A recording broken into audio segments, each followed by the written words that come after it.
What if the only thing standing between you and the life you dream of is your attitude? Imagine waking up tomorrow with a completely different outlook, seeing setbacks as stepping stones, turning complaints into confidence, and replacing fear with forward motion. Sounds like a fantasy? It's not. It's the foundation of attitude is everything, a powerful blueprint that reveals how your mindset can shape your reality, and how small internal shifts can create massive external transformations. In this audiobook summary, we will explore Jeff Keller's timeless lessons, 12 practical, no-fluff principles that show you how to reshape your thoughts, words, and actions. Whether you're feeling stuck in your career, facing personal struggles, or just tired of living on autopilot, this journey will reignite your inner fire. You'll discover 1. How your words silently script your future. 2. Why visualizing success isn't wishful thinking, it's strategic thinking. 3. How to confront fear, embrace failure, and take purposeful action. 4. Why surrounding yourself with the right people accelerates growth. 5. And above all, how to take full control of your attitude, your most powerful asset. Jeff Keller doesn't preach theories. He provides a step-by-step roadmap grounded in real stories, powerful insights, and practical challenges that you can apply immediately. Each lesson builds upon the next, helping you go from passive observer to proactive creator of your destiny. If you've ever felt that life is happening to you instead of through you, this audiobook is your wake-up call. Your attitude is not just a state of mind, it's the steering wheel of your entire life. So plug in, press play, and begin the transformation. Because once your attitude changes, everything changes. Part 1. Success begins in the mind. Chapter 1. Your attitude is your window to the world. Imagine two people walking down the same street. One is grumbling about the weather, the traffic, and how unfair life is. The other is smiling, appreciating the fresh air, and finding beauty in the little moments, a child's laughter, a blooming flower, a stranger's kindness. Same street. Same day. Two entirely different experiences. Why? Because of attitude, the invisible filter through which we see the world. Jeff Keller opens attitude as everything with a striking metaphor. Your attitude is like a window. Over time, that window can become fogged with dirt, negative experiences, disappointments, and limiting beliefs, until the world outside appears dark and grim. But the truth is, the world hasn't changed. Your view of it has. This chapter invites us to consider that life doesn't always need to change for our experience of it to improve. We do. The thoughts you think and the words you speak are the polish or the grime on your attitude window. When your attitude is positive and open, you see opportunities where others see dead ends. You perceive abundance instead of lack. Optimism, as Keller explains, isn't about ignoring reality, it's about choosing to see the potential within it. A clean attitude window doesn't mean you won't face problems. Life brings its share of storms. But with a healthy mindset, you won't be blinded by the rain, you'll know it's temporary. You'll seek shelter, adjust, and move forward with hope instead of defeat. Keller emphasizes that no one is born with a dirty or clean window, it's something we influence every day. The books we read, the people we spend time with, the media we consume, and the thoughts we dwell on all leave smudges or streaks. But just as a window can be cleaned, your attitude can be reset. This chapter is a wake-up call to take responsibility for your mindset. If your life feels dull, stuck, or overwhelming, maybe it's not your job, your family, or your environment, it might be your attitude. And that's the best news of all. Because you can control that. You can change how you interpret, react to, and move through the world. Keller offers practical tools here: speak positively, visualize success, and guard your thoughts. Like any good habit, these practices begin small but build momentum. Even a slight shift in perspective, seeing challenges as opportunities to grow, can change everything. And if your attitude is your window, what's the next step in keeping that window clear? Chapter 2. You're a human magnet, like attracts like. Imagine walking into a room and instantly sensing the energy of someone, whether it lifts your spirit or drags you down. That's not your imagination, that's magnetism at work. In this chapter, Jeff Keller explores a compelling idea. you are a human magnet. What you send out into the world, in thoughts, feelings, and attitudes, is precisely what you tend to draw back into your life. It's not about magic or mysticism. It's about mindset and momentum. Keller reminds us that our dominant thoughts create a frequency. When you constantly think about problems, failures, or fears, you attract more of the same. It's not that the world is plotting against you. It's that your focus determines your perception, and perception drives your results. You begin to notice more problems, interpret neutral events as negative, and miss out on opportunities because your magnet is aimed the wrong way. But flip the magnet, and things start to change. When you think positively, when you focus on solutions, gratitude, and goals, you naturally begin to act in ways that reinforce those thoughts. You speak with confidence, walk with energy, and approach people with warmth. In return, others are drawn to your energy. Opportunities begin to surface. Conversations flow more freely. Your world shifts because you've shifted. Keller shares simple but powerful practices to recalibrate your mental magnet. Begin by feeding your mind with uplifting content, books, podcasts, and conversations that build you up. Surround yourself with positive people who are going somewhere. Guard your thoughts, because every thought is a signal. And remember, positivity isn't about denying life's difficulties. It's about choosing where your focus goes. Think of two gardeners. One spends all his time worrying about weeds, while the other waters and nurtures the flowers. Who will see more growth? Likewise, the thoughts you dwell on, good or bad, will multiply. There's also a crucial takeaway here. You attract not just experiences, but people who reflect your dominant attitude. If you're constantly complaining, you'll notice you attract other complainers. But if you radiate optimism and resilience, you'll attract mentors, allies, and partners who elevate you. One emotional story in the chapter illustrates this perfectly. A woman who had struggled for years with toxic relationships realized she was the common denominator. She began focusing on self-worth, setting better boundaries, and filling her mind with positive beliefs. Over time, her magnet changed, and so did her life. Healthier friendships, fulfilling work, and peace of mind followed. So ask yourself, what energy are you putting out into the world? What thoughts are you broadcasting every day, consciously or unconsciously? The law of attraction doesn't just work when you're aware of it, it works all the time. The key is to become intentional about what you're attracting. Chapter 3. Picture your way to success. Visualization helps program your mind for results. Close your eyes for a moment and imagine yourself achieving your biggest goal. Can you see it? The setting, the emotions, the people congratulating you, it all feels vivid and real. That's not just a daydream. That is the power of visualization, a tool that top athletes, world-class performers, and successful professionals have used for decades to unlock their full potential. In this chapter, Jeff Keller reveals how picturing your success can help make it your reality. Visualization is not wishful thinking or escapism. It is a mental rehearsal for the life you want to create. The mind doesn't distinguish clearly between a vividly imagined experience and an actual one. When you continually picture yourself succeeding, achieving, speaking confidently, or excelling in your field, your brain begins to build the neural pathways that support those experiences. Keller likens it to programming a GPS. If you don't enter a destination, the system can't guide you anywhere. Similarly, if your mind lacks a clear picture of where you're going, it won't create the drive, confidence, and habits you need to get there. But once you paint that picture in detail, seeing yourself achieving, believing, and thriving, your subconscious gets to work, aligning your thoughts and actions with that outcome. One powerful story illustrates this concept.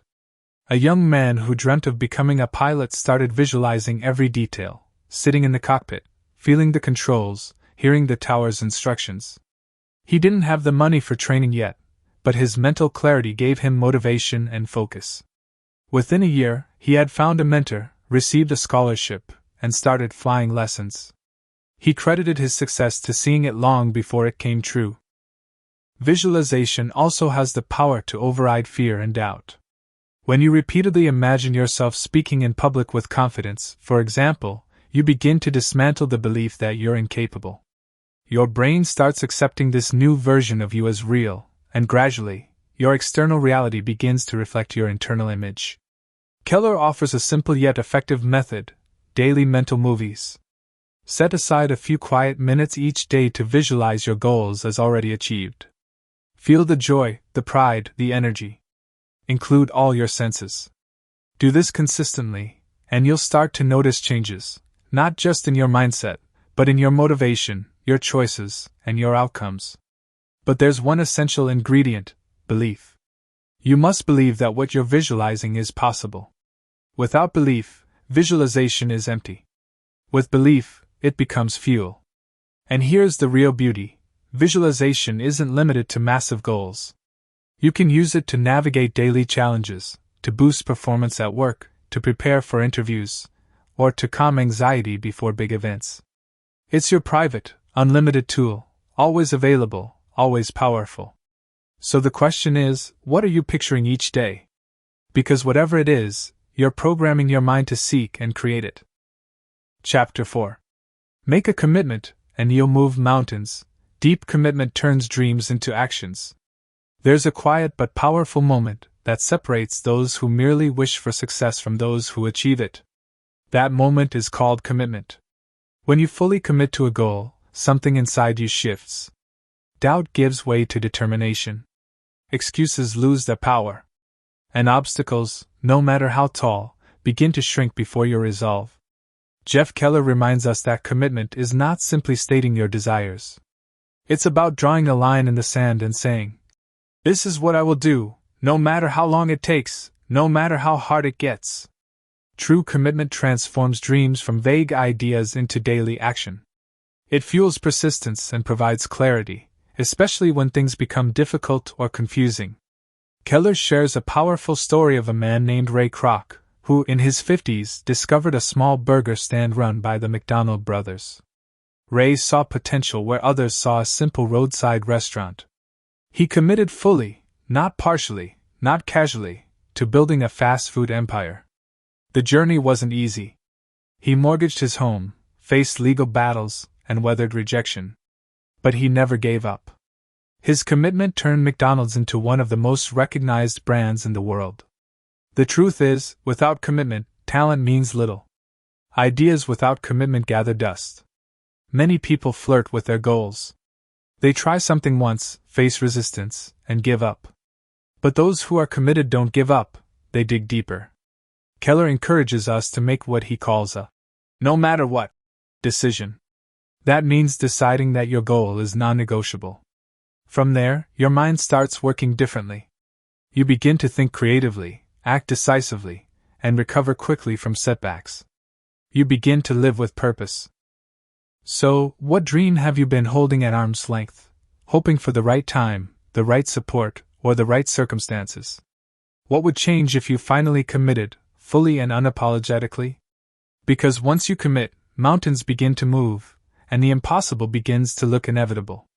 Next, we'll discover how to fuel your commitment even further, by turning every setback into a stepping stone through the power of positive words. Chapter 5. Turn your problems into opportunities. Challenges are setups for growth. Life will never be free of problems. The question is not if you'll face obstacles, but how you'll respond to them. In this chapter, Jeff Keller presents a timeless truth: every problem holds the seed of an opportunity. Challenges are not roadblocks, they are invitations to grow stronger, wiser, and more resilient. When adversity strikes, most people default to frustration, blame, or defeat. But those with a success mindset ask a different question: what can I learn from this? That shift in perspective changes everything. Suddenly, what seemed like a setback becomes a stepping stone. What appeared to be an end turns into a beginning. Keller shares the story of W. Clement Stone, a businessman who rose from poverty to become a multimillionaire. Stone's philosophy was simple. Whenever a problem arose, he trained himself to say, "That's good." At first, it sounds absurd. How can losing a job or facing rejection be good? But Stone understood that our reaction shapes our reality. By looking for the good, he kept his mind open to solutions, partnerships, and breakthroughs that others missed. It's important to recognize that problems build character. A muscle must be stretched and strained to grow stronger. In the same way, your mind, your discipline, and your creativity are forged in the fires of adversity. Without challenges, you remain comfortable, and comfort is the enemy of growth. Many successful entrepreneurs, artists, and leaders will tell you their greatest breakthroughs came on the other side of pain. A lost job became the catalyst for starting a business. A failed relationship opened the door to self-discovery. A health scare triggered a lifestyle transformation. These weren't just obstacles, they were turning points. One powerful technique Keller recommends is to reframe problems. Rather than calling them failures or setbacks, view them as feedback. Each problem teaches you something about your process, your priorities, or your mindset. When you stop fighting reality and start learning from it, you gain power. In practical terms, turning problems into opportunities means developing emotional agility. It means pausing before reacting, looking at the bigger picture, and asking, where is the growth in this? It also means not allowing temporary defeats to define you. Jeff Keller encourages us to adopt the mindset of a problem solver rather than a problem dweller. It's not about pretending everything is perfect, it's about believing that something can be done, no matter how small, to move forward. So the next time life throws a curveball, remember, within every challenge lies the chance to become more. Your obstacles aren't in the way, they are the way. Part 2. Watch your words. Chapter 6. Your words blaze a trail. Speak empowering language that shapes your reality. The words you speak don't merely describe your world, they create it. Whether spoken aloud or repeated in your mind, your words hold power. In this pivotal chapter, Jeff Keller reminds us that language is not neutral. It either builds your path forward or becomes the very thing that holds you back. Every time you say something, you're reinforcing a belief. Say, I'm terrible at public speaking. Often enough, and your mind accepts it as truth. Say, I always find a way to adapt. And your mind begins seeking solutions. Words are more than sounds, they're signals to your subconscious, shaping your expectations and guiding your behavior. Keller points out that successful people speak a language of empowerment. They don't ignore problems, but they speak through them with purpose. Instead of saying, I can't do this, they ask, how can I make this work?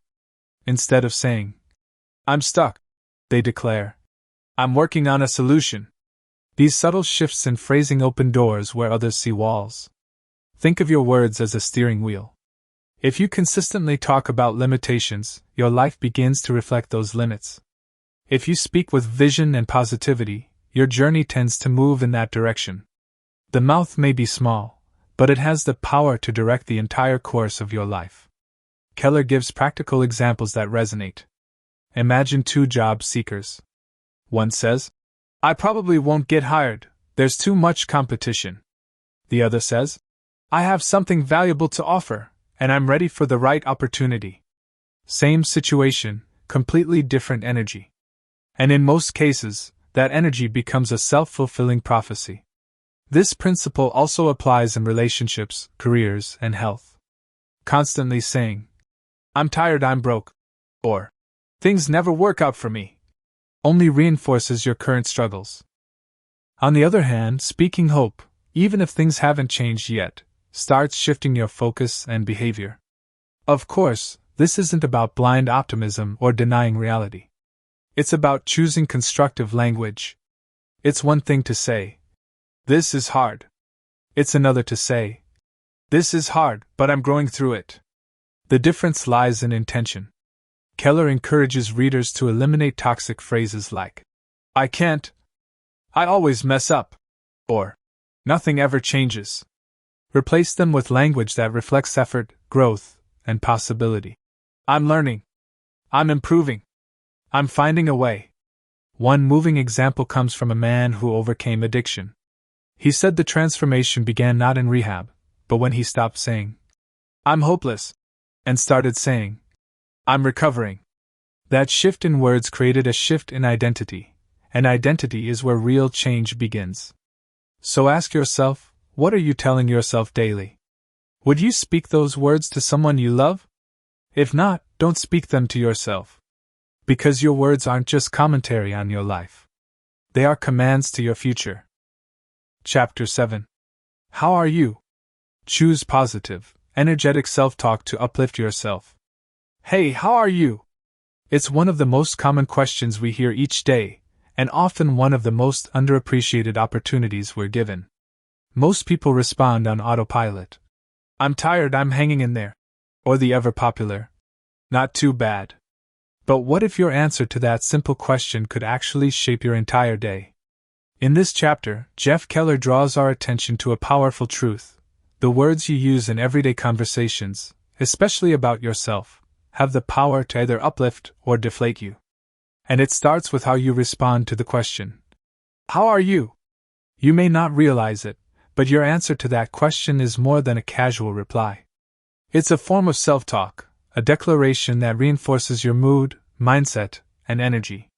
When you say, I'm okay, I guess, or I've been better, you're signaling to your brain and body that life is dragging you down.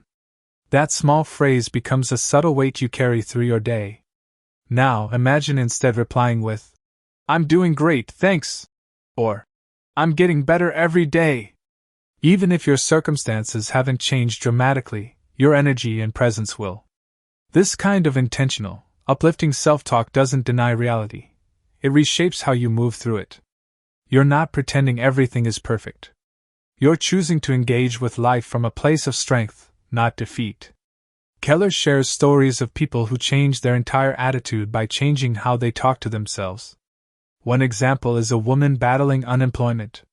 For weeks, she kept saying, "No one wants to hire me." She felt stuck and defeated.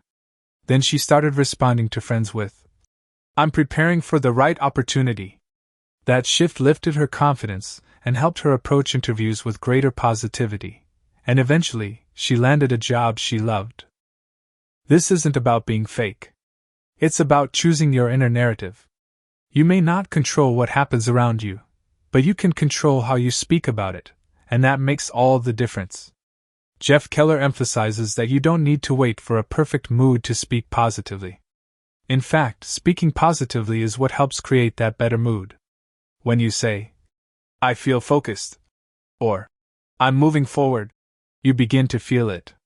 Your brain starts working in alignment with your words. Over time, these uplifting phrases become mental anchors. They support you during difficult days and help you build resilience when life feels overwhelming. They can also inspire and uplift the people around you, because words are contagious. The energy you project becomes the energy you attract. So, the next time someone asks, "How are you?" pause, breathe, and answer with intention. Give yourself the gift of a response that empowers you. And remember, the words you choose in small moments often define the big direction of your life. Chapter 8. Stop complaining. Complaints drain energy. Solution-oriented words build momentum. Have you ever noticed how draining it feels to be around someone who constantly complains? Now pause and reflect. Have you ever been that person yourself? Complaining is a natural reflex. It's easy to grumble about traffic, the weather, your boss, your finances, or even the long line at the supermarket. But while venting may seem harmless, Jeff Keller argues that chronic complaining is one of the most self-defeating habits we can adopt. Why? Because complaining doesn't solve problems, it magnifies them. It keeps you focused on what's wrong instead of what can be done to make things right. In this powerful chapter, Keller draws attention to a simple but transformative truth: what you focus on expands. If you constantly talk about obstacles, unfairness, or setbacks, you're reinforcing a mindset of helplessness. You train your mind to dwell in limitations. Over time, that becomes your default response to life: pessimistic, reactive, and stuck. Take the story of Marcus, a mid-level manager who was passed over for a promotion. For months, he vented to coworkers, family, and anyone who would listen. "It's not fair," he'd say. "They always overlook people like me." Eventually, a mentor pulled him aside and said, "What if you stop talking about what didn't happen and start preparing for what could happen next?" That advice changed Marcus. He began using his words to ask questions, explore opportunities, and invest in growth, and within a year, he had earned a new position elsewhere. The lesson is clear: complaining keeps you in the problem. Solution-oriented thinking moves you toward progress. It's not about denying your frustration. It's about choosing what you do with it. When you complain, you give away your power. When you pivot to action, you take that power back. One of Keller's suggestions is to catch yourself in the act. The next time you hear yourself complaining, pause. Ask, "Is this helping me?" Then ask, "What's one thing I can do to improve the situation?" That simple shift, from criticism to curiosity, can rewire your attitude and change the entire course of your day. Equally important is how your complaints affect others. Whether at home, in the workplace, or with friends, your words shape the emotional climate around you. Chronic complainers unknowingly drag down morale, while those who focus on solutions lift the spirits and creativity of those around them. People are drawn to energy and optimism, not negativity and blame. This chapter doesn't suggest you become artificially cheerful or ignore real problems. It encourages you to become intentional with your words, especially in difficult moments. Are you rehearsing the problem, or are you rehearsing the solution? The answer can define the results you experience. So, the next time you're tempted to complain, take it as a signal, not to vent, but to pivot. Ask better questions, speak with purpose, and focus on what you can do. That's how you keep your momentum and your joy. Chapter 9. Associate with positive people. Your environment influences your attitude. Imagine trying to stay dry while standing in a rainstorm. That's what it's like trying to maintain a positive mindset while constantly surrounded by negative people. Their energy seeps into your spirit, their words shape your thinking, and over time, their limitations can become your reality. In this chapter, Jeff Keller sheds light on one of the most overlooked influences on personal success: the company you keep. It's easy to underestimate how much your environment affects you, until you start noticing the subtle ways it shapes your choices, your energy, and your self-belief. Think about this. When you're around people who uplift, encourage, and challenge you to grow, it becomes almost natural to dream bigger and act with confidence.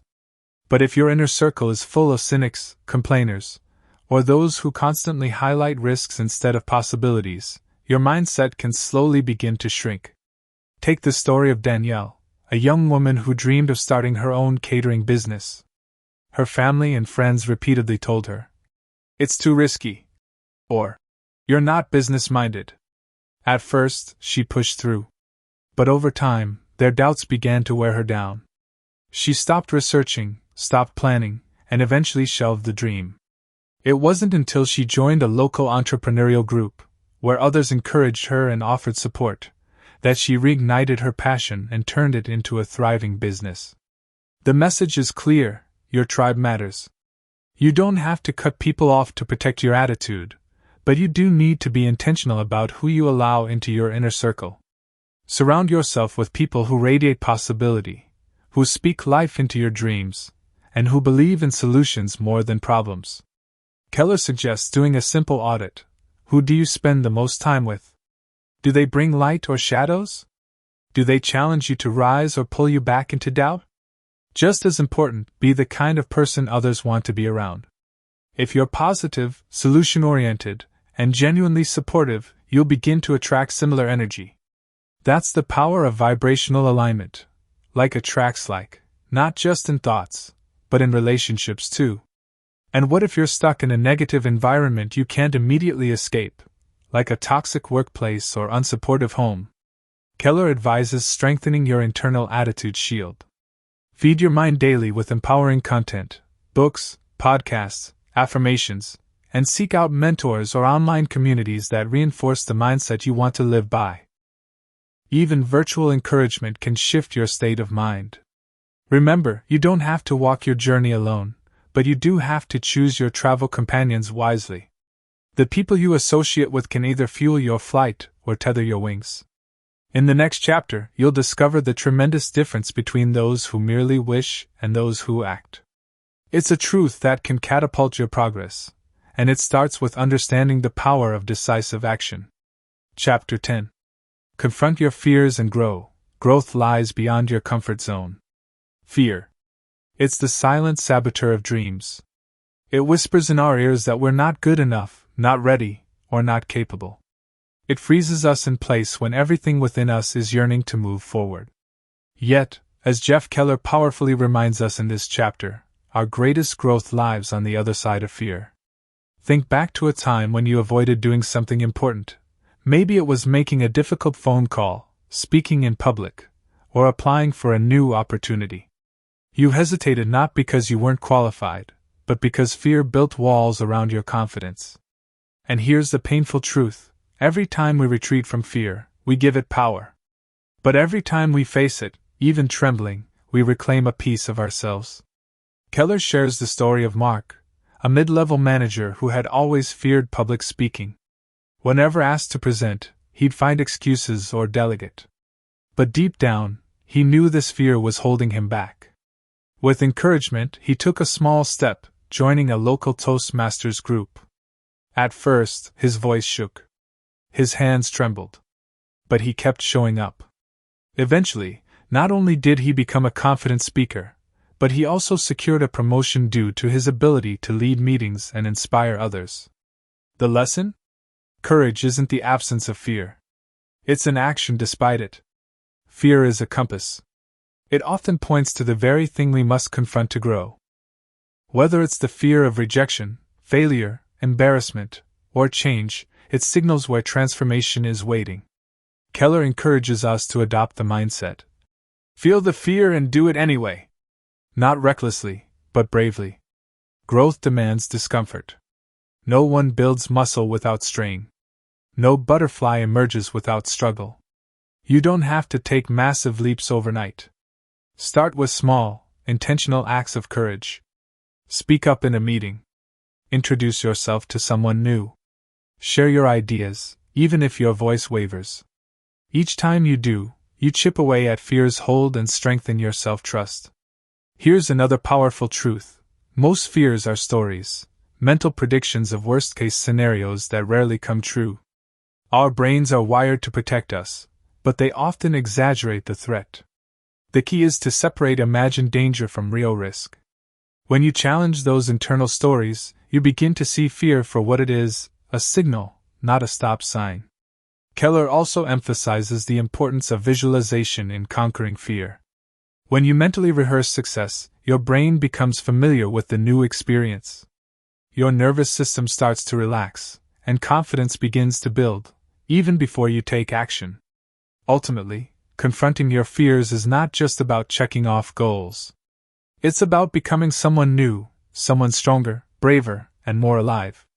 Because every time you lean into fear, you stretch your boundaries and expand your potential. Chapter 11. Get out there and fail. Failure is feedback on the path to success. Failure. It's the word most people dread, and the experience they go to great lengths to avoid. But in attitude is everything, Jeff Keller flips the script. He reminds us that failure is not the opposite of success, it is a stepping stone toward it. Every successful person has failed, repeatedly, and learned to embrace it as a necessary part of the journey. Think of failure not as defeat, but as data. When you attempt something and fall short, you've gained something priceless: feedback. You now know what doesn't work, where you need to improve, and how to recalibrate. Every failure teaches you more than any passive success ever could. Keller shares the inspiring story of Sarah, a young entrepreneur who launched her first online business selling handmade jewelry. She poured her heart into it, but it flopped: no sales, no customers, no traction. Disheartened but not broken, Sarah took a step back and analyzed what went wrong. She realized her marketing was weak and her target audience unclear. She enrolled in business courses, sought mentorship, and relaunched months later with clarity and focus. This time, her business took off. Her first failure didn't define her, it informed her. The truth is, you can't learn to ride a bicycle without falling off a few times. And you can't build resilience, wisdom, or expertise without occasionally crashing into the wall. Keller urges readers to shift their mindset: don't fear failure, expect it. Welcome it. Learn from it. Because those who achieve the most in life are often those who failed the most, and kept going anyway. Failure is only final if you quit. Otherwise, it's simply a phase, a course correction. Jeff reminds us of Thomas Edison's legendary attitude. When asked how he felt about failing 10,000 times before inventing the light bulb, Edison said, "I have not failed. I've just found 10,000 ways that won't work." That's the mindset of a winner. Each no is one step closer to yes.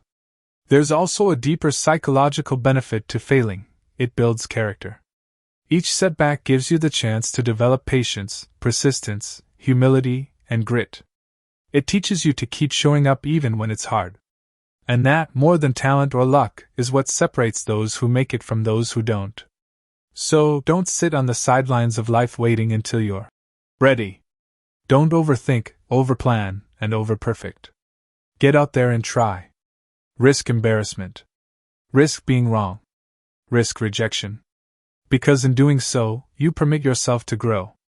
The people who never fail are often those who never try.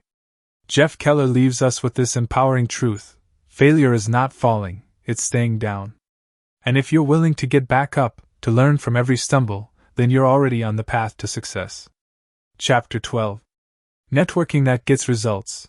Build meaningful relationships to amplify progress. No one achieves success alone. Behind every breakthrough, every big opportunity, and every bold leap forward is often a network of relationships that made it possible. In Chapter 12 of Attitude is Everything, Jeff Keller dives into the immense power of networking, not the transactional kind, but the meaningful, mutually beneficial kind that fuels long-term progress. Networking is not just about who you know. It's about how you show up in the lives of others. Keller reminds us that building strong, positive relationships is a fundamental pillar of personal and professional growth. Whether it's a mentor who believes in you, a friend who introduces you to a key contact, or a colleague who inspires you to dream bigger, the people in your circle influence your trajectory more than you realize. One powerful story Keller shares is about a young man named Marcus, fresh out of college and struggling to land a job in a saturated job market. Instead of sending hundreds of resumes into the void, Marcus changed his strategy.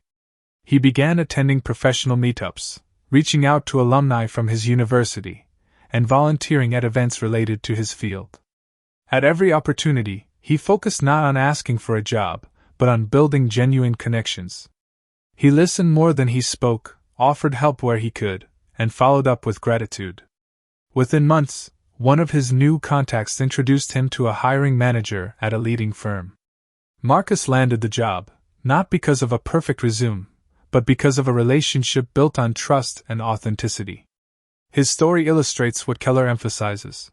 When you focus on giving value first, people are more inclined to support your journey. Effective networking is not about collecting business cards or social media followers. It's about cultivating trust, showing interest in others, and nurturing relationships over time. Keller encourages readers to be intentional. Reach out, express appreciation, remember names, and follow up. Be the kind of person others want to support. He also touches on the emotional power of surrounding yourself with positive, driven individuals. The attitudes of those around you rub off, and the energy in your network can either elevate you or drain you. That's why it's crucial to align yourself with people who challenge you to grow, who believe in possibilities, and who reflect the mindset you aspire to maintain. Attitude, again, plays a central role. When you approach networking with gratitude, openness, and sincerity, you attract similar energy. People sense authenticity, and are drawn to it. Jeff Keller reinforces the idea that your greatest opportunities often come not from what you know, but from who you serve, support, and connect with along the way. As you nurture your network, remember, it's not about how fast you can gain, it's about how well you can give. And in the long run, those seeds of generosity and connection yield the richest rewards. Conclusion. Change your attitude, and you change your life. The journey through Attitude is Everything is not just a lesson in personal development, it is an awakening to your inner power. At every turn, Jeff Keller reminds us that the key to lasting transformation lies not in circumstances, resources, or talent alone, but in the attitude we choose to carry through life. Your attitude is your internal compass. It guides how you see yourself, how you respond to adversity, how you treat others, and how you navigate success. A positive, empowered attitude does not mean ignoring challenges or pretending life is perfect. It means facing reality with courage, optimism, and resilience. Every major breakthrough begins with a shift in thinking. When you begin to speak words of possibility, take actions with confidence, and surround yourself with people who uplift and challenge you, the world responds in kind. Doors open. Energy rises. Momentum builds. No matter where you are today, whether you're chasing a dream, recovering from a setback, or just trying to find your footing, you have within you the ability to rise. And that rise begins with your attitude. Jeff Keller's message is simple but life-changing. You don't have to wait for the perfect moment or outside approval to become your best self. You can begin right now by choosing a better perspective. So as you step forward from this audiobook, carry this truth with you. When you change your attitude, you begin to rewrite your story. And when you rewrite your story, your entire life can change. Believe in yourself. Stay committed. Keep growing. Because attitude is everything, and with the right attitude, anything is possible. Enjoyed this audiobook summary? Don't just stop here. Take the first step toward transforming your mindset and your life. Like this video if it inspired you. Drop a comment sharing your biggest takeaway. Subscribe and turn on notifications so you never miss a powerful audiobook. Share this with a friend who needs a mindset shift today. Your attitude can unlock the life you've been dreaming of. Start the journey now.